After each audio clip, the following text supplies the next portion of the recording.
আজি যেহেতু world physiotherapy day হয় তাৰ উপলক্ষে আমি আহি নৰ্থ গুৱাহাটীৰ দীৰ্ঘেশ্বৰী মন্দিৰৰ সমীপত আপোনাৰ ফুলুং নৰ্থ ফুলুঙৰ ফালে আমি আছো তাতে আমি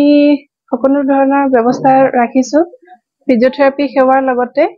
বিনামূলীয়া চিকিৎসা শিবিৰ আমি আয়োজন কৰিছো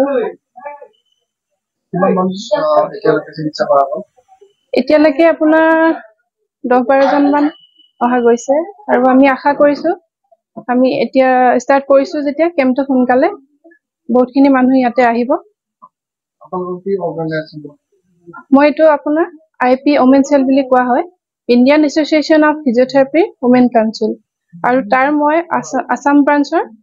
আপোনাৰ সাব কোঅৰ্ডিনেটৰ হেতু হিচাপে মই ইয়াতে অৰ্গানাইজ কৰিছো আগে পিছে কৰি থাকো আপোনাৰ মই আগতে লখিমপুৰ ডিস্ট্ৰিক্টৰ কোঅৰ্ডিনেটৰ আছিলো তাতে লখিমপুৰ ডিস্ট্ৰিক্টত কৰি আছিলো এতিয়া ইয়াতে আহিছো আপোনাৰ নৰ্থ গুৱাহাটীত চাওক এটো কবলৈ গলে মই যেহেতু গোটেই অসমখনে ঘূৰিছো গুৱাহাটীৰ পৰা ধৰি লখিমপুৰত মই আছিলো গাঁৱৰ পৰিৱেশত এতিয়া মই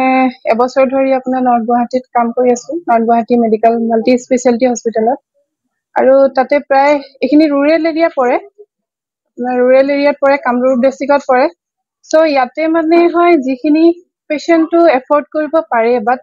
বহুতখিনি পেশেন্ট আছে মই এতিয়া ফিজিওথেৰাপি সেৱাৰ কথা কৈছো ফিজিওথেৰাপি সেৱাখিনি ল'ব নোৱাৰে আহে কমপ্লেইনটো লয় বাট এটা দুটা সেশন লোৱাৰ পিছত তেখেলোকে এফৰ্ড কৰিব নোৱাৰে